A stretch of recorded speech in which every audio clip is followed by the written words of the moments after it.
Abraham, Ibrahim. In the name of God, the most gracious, the most merciful. Alif Lam Ra. We have revealed to you this book so that, by their Lord's command, you may lead men from darkness to light, to the path of the mighty, the praiseworthy one. To God who possesses whatever is in the heavens and whatever is on earth, woe to those who deny the truth, for they shall be sternly punished. Woe to those who love this life more than the hereafter, who turn others away from the path of God and seek to make it crooked. They have gone far astray. Each messenger we have sent has spoken in the language of his own people, so that he might make the message clear to them. But God lets go astray whom he will, and guides whom he pleases. He is the Almighty, the All-Wise. We sent Moses with our sign, saying, "Lead your people out of the darkness into the light, and remind them of God's days. In that there are signs for every patient, grateful person." Moses said to his people, "Remember God's goodness to you when he delivered you from Pharaoh's people, who were treating you cruelly, and putting your sons to death, and sparing only your daughters. Surely that was a great trial from your Lord. Remember also the time when your Lord declared, 'If you are grateful, I will surely bestow more favors on you. But if you are ungrateful, then know that my punishment is severe indeed.'" Moses said, "Even if you should deny the truth, and all who dwell on earth together, God is self-sufficient, praiseworthy. Has not news come to you concerning those who preceded you, such as Noah's people, and the Ad, and Thamud, as well as those who came after them? Only God knows who they were. The messengers came to them with clear signs, but they put their hands to their mouths, saying, 'We deny the message you have been sent with. We have grave doubts about what you are inviting us to do.' Their messengers said, 'Is there any doubt about God, the originator of the heavens and the earth? He calls you to him in order to forgive you some of your offenses, and to reprieve you for a specific period. You are only human beings like ourselves. You want to divert us from what our forefathers have been worshipping, so bring some clear authority.' Their messengers replied, 'We are indeed mortals like yourselves. But God bestows his grace on such of his servants as he chooses. We cannot give you miracles except by God's leave. In God let true believers put their trust.' And why should we not put our trust in God, when he has already guided us to our paths? We will surely bear with patience all the harm you do to us. So in God let those who trust put their trust. Those who deny the truth said to the messengers, 'We shall banish you from our land, unless you return to our ways.' But their Lord inspired the messengers, saying, 'We shall destroy the evildoers, and settle you on the land to succeed them. This is in store for anyone who is in awe of meeting me, and who heeds my warnings.' When they sought our judgment, every stubborn oppressor was frustrated. Before him is hell, and he shall drink putrid water. He will sip and will not find it easy to swallow it. Death will approach him from every quarter, yet he will not die.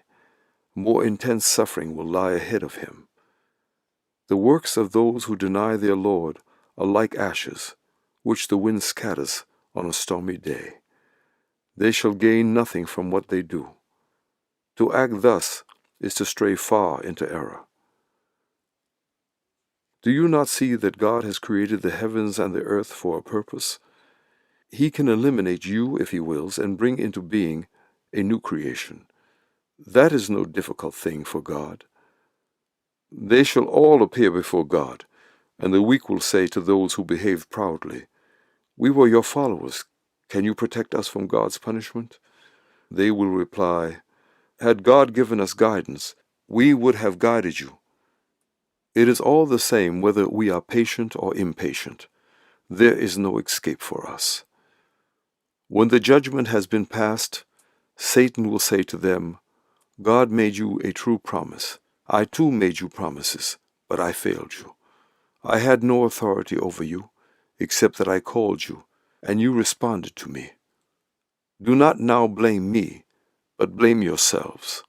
I cannot help you, nor can you help me. I reject your former act in associating me with God. The wrongdoers will have a painful punishment. But those who believed and did good deeds will be brought into gardens with rivers flowing through them. They shall abide there forever by their Lord's permission, and will be welcomed with the greeting of peace. Do you not see how God compares a good word to a good tree? Its root is firm and its branches are in the sky. It yields its fruit each season with its Lord's permission. God makes such comparisons for people in order that they may take heed. But an evil word is like an evil tree torn out from the earth. It has no foothold. God will strengthen the believers with his steadfast word, both in the present life and in the hereafter. God lets the wrongdoers go astray. He does what he wills. Do you not see those who, in exchange for God's favor, offer only ingratitude, and cause their people to descend into the abode of ruin? In hell shall they burn, an evil place to stay. They have set up rivals to God to lead people away from his path. Say, enjoy yourselves for a while. You will then proceed to the fire. Tell my servants, those who are true believers, to keep up prayer and to give alms secretly and openly, out of what we have given them, before the day comes when there will be neither trading nor befriending. It was God who created the heavens and the earth. He sends down water from the sky, with which he brings forth fruits for your sustenance. He has made ships subservient to you, so that they may sail across the sea by his command, and has subjected the rivers to you. He has also subjected to you the sun and the moon, both steadfastly pursuing their courses. He has subjected to you the night as well as the day. He has given you all that you asked of him, and if you try to reckon up God's favors, you will not be able to count them. Truly, man is very unjust, very ungrateful. Remember when Abraham said, My Lord, make this a city of peace, and help me and my children to keep away from worshiping idols. My Lord, they have led so many men astray. Anyone who follows me is with me, but if anyone turns against me, you are surely forgiving and merciful. O Lord, I have settled some of my offspring in an uncultivatable valley near your sacred house. Lord, so that they might establish their prayers, so make people's hearts incline towards them, and provide them with fruits so that they may be grateful. Lord, you have knowledge of all that we hide and all that we reveal. Nothing in heaven or on earth is hidden from God. Praise be to God, who has bestowed upon me, despite my old age, Ishmael and Isaac. Surely my Lord is hearer of prayer. Lord, grant that I may keep up the prayer, and so may my offspring. My Lord, accept my prayer. Forgive me, Lord, and forgive my parents and all the believers on the day of reckoning. Do not think God is unaware of the wrongdoers' actions. He only gives them respite till the day on which all eyes will stare fixedly in horror. They will hurry on in fright, their heads lifted up, their gaze directed forward, their minds utterly void. Warn men of the day when the punishment will come upon them, and when the wrongdoers will say, Our Lord, grant us respite for a short while. We will respond to your call, and will follow the messengers. But God will answer, Are you not those who swore that you would never suffer any decline? You lived in the dwellings of those who wronged themselves.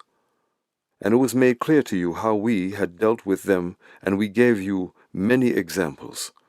They hatched their plots, but those plots were all within God's knowledge. Though their plots were such as to shake the mountains, God will bring their plots to nothing. Never think that God will fail in his promise to his messengers. God is mighty and capable of retribution. On the day when the earth shall be changed into another earth, as shall be the heavens, they will all appear before God, the One, the Most Supreme. On that day you shall see the guilty bound in chains. Their garments shall be of pitch, and the fire shall envelop their faces. God will requite each soul according to its deeds.